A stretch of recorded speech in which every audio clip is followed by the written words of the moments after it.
Hai teman-teman, kembali lagi dengan saya Nur Jaman di Materi Sejarah Channel. Hari ini kita akan membahas bagaimana perjuangan Indonesia dalam menghadapi disintegrasi bangsa.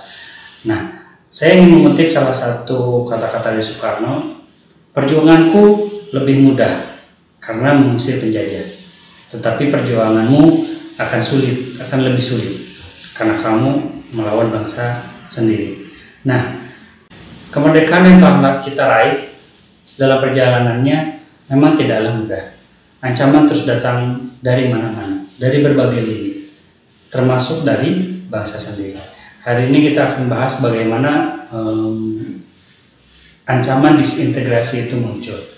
Ya, nah di sini sudah dituliskan ada peta konsep. Ini saya ambil dari buku Sejarah Indonesia untuk kelas 12. Di sini ada perjuangan menghadapi ancaman disintegrasi bangsa 1948 sampai 1965. Ada ketegangan yang gejolak di dalam negeri, peristiwa yang terkait dengan ideologi, kepentingan, dan sistem pemerintahan.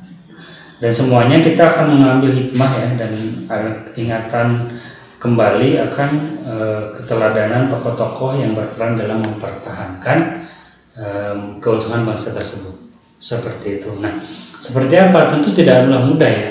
Kita tahu bahwa Indonesia diisi oleh berbagai macam bangsa, sehingga perlu satu hal untuk mengikat semua itu, yaitu nasionalisme.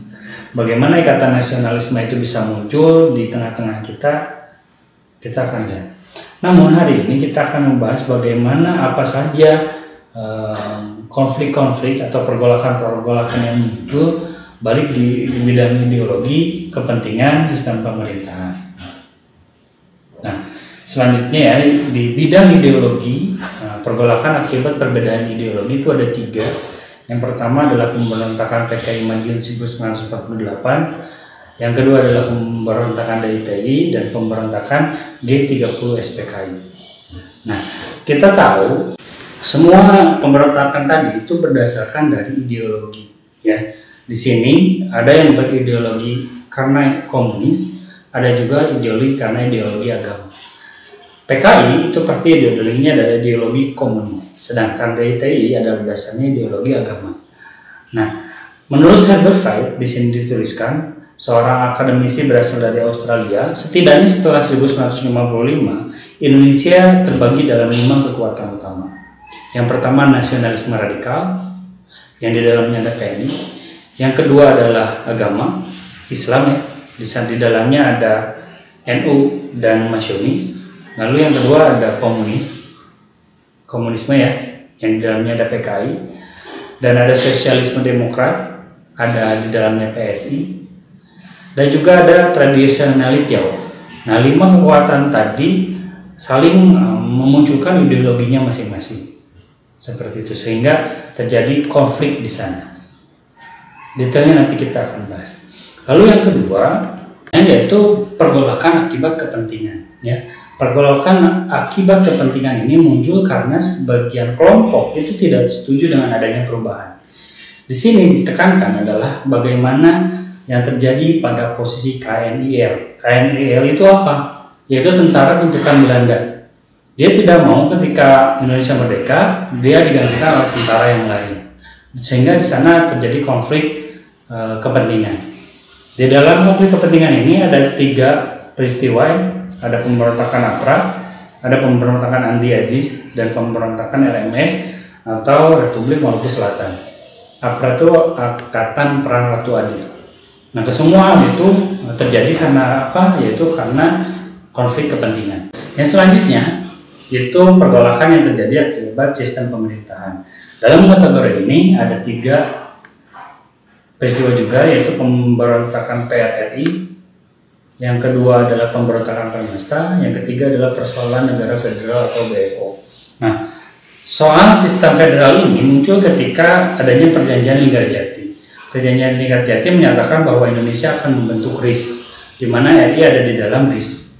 Nah, BFO sendiri merupakan suatu lembaga yang menaungi negara-negara bagian, negara Pasundan, negara Indonesia Timur, dan negara-negara bagian lainnya. Pada awalnya BFO ini dibuat atas prakarsa Belanda, untuk kepentingan Belanda memang awalnya. Tapi lama-kelamaan negara-negara bagian yang ada di BFO itu mulai netral dan akhirnya dia memihak ke Indonesia. Lalu yang konflik dua sisanya yaitu tentang PRRI dan Permesta itu terjadi karena adanya konflik sistem pemerintahan di mana terjadi ketidakadilan antara pusat dan daerah. Nah, kritik atas pusat dan daerah ini yang kemudian muncul konflik yang namanya PRRI Permesta. Seperti itu ya. Nah, lanjut. Nah, kita akan kaji yang pertama dulu adalah bagaimana konflik ideologi muncul. Tadi tiga ya, yang pertama PKI Madiun, yang kedua DITI, yang ketiga adalah G30 SPKI. Nah, kronologinya seperti apa ya? Nah, ini kita lihat. Pada 18 September 1948, PKI membentuk Front Nasional. Presiden Soekarno meminta rakyat memilih Republik Indonesia atau PKI. Pemerintah melancarkan operasi militer di Madiun. Karena jaraknya, Amir Syarifuddin ini dia adalah orang yang bertanggung jawab atas terjadinya renville.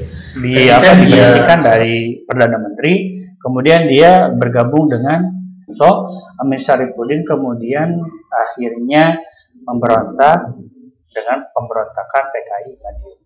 Lalu kemudian bagaimana akhirnya? Akhirnya pada November 1948 operasi militer dinyatakan selesai. Selanjutnya adalah pemberontakan DITI. DITI ini kepanjangan dari Darul Islam dan Tentara Islam Indonesia. Nah, Sekar Maji Marijan Kartosuwiryo dialah pemimpin dari DITI ini yang terjadi di Jawa Barat. Latar belakangnya apa? Dia kecewa terhadap pensiun. Di mana pada Agustus 1949 membentuk Gerakan Darul Islam dan Tentara Islam Indonesia di Tasikmalaya, Jawa Barat. Perkembangannya kemudian DITI ini menyebar ke berbagai daerah dengan cepat. Seperti di Jawa Tengah, ya, di Sulawesi Selatan, ada Kahar Muzakar, ada Kalimantan Selatan, dan ada di Aceh. Penumpasannya, ya, untuk menumpas pemberontakan DITI, pemerintah melakukan sejumlah operasi militer dengan cara damai. Salah satu operasi yang terkenal adalah operasi Pagar Betis, di mana di Gunung Geber, itu dekat rumah saya. Di sana akhirnya Kartosuwiryo ditangkap. Yang selanjutnya adalah pemberontakan G30 SPKI. Latar belakang persaingan antara PKI dan Angkatan Darat dalam percaturan politik Indonesia. Kita tahu sejak Soekarno menjadi presiden dalam demokrasi terpimpin, hubungan antara PKI dan Angkatan Darat itu tidaklah baik. Saling berebut pengaruh Angkatan Darat dengan PKI. Nah, jalannya seperti apa ya? Pada 30 September 1965, pasukan PKI di bawah pimpinan Letnan Kolonel Untung Sutopo menculik dan membunuh sejumlah petinggi Angkatan Darat anti komunis. Nah, untuk menumpas hal itu, yaitu menetralisasi pasukan-pasukan yang berada di sekitar lapangan Merdeka, karena memang diculik di sana, ya, di lapangan Merdeka. Terus yang kedua adalah merebut gedung RRI dan kantor pusat telekomunikasi. Yang ketiga membersihkan pangkalan udara Halim Perdana Kusuma. Yang ketiga adalah membersihkan pangkalan udara Halim Perdana Kusuma.